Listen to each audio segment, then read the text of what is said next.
প্রকৃতির নিয়মগুলো কিভাবে জানা যায়? ধাপ 1।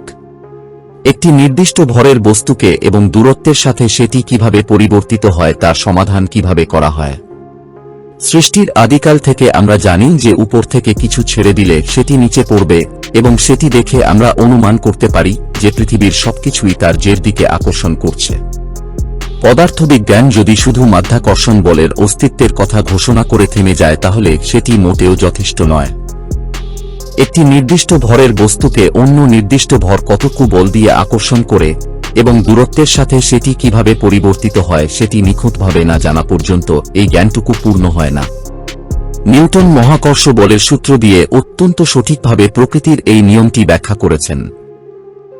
সূর্যকে ঘিরে পৃথিবীর প্রদক্ষিণকে কিভাবে ব্যাখ্যা করা যায়? প্রকৃতির নিয়মটি সঠিকভাবে জানা হলে সেটি অন্য অনেক জায়গায় প্রয়োগ করে ব্যবহার করা যায়।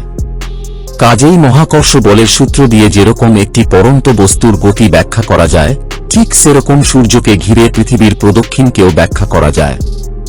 প্রকৃতির এই নিয়মগুলো সঠিকভাবে জানার জন্য বিজ্ঞানীরা সেটি যেরকম যুক্তিতর্ক দিয়ে বিশ্লেষণ করেছেন, ঠিক সেরকম ল্যাবরেটরিতে নানা ধরনের পরীক্ষা নিরীক্ষাও করে যাচ্ছেন। পদার্থবিজ্ঞানের বিস্ময়কর সাফল্যের পেছনে যেরকম তাত্ত্বিক গবেষণা হয়েছে ঠিক সেরকম রয়েছে পরীক্ষা নিরীক্ষা। এই দুটি ভিন্ন ধারায় গবেষণা করে প্রকৃতির নিয়মগুলো খুঁজে বের করা পদার্থবিজ্ঞানের মূল উদ্দেশ্য। এমন আরো মজার এবং তথ্যমূলক ভিডিও পেতে সাবস্ক্রাইব করে পাশে থাকুন।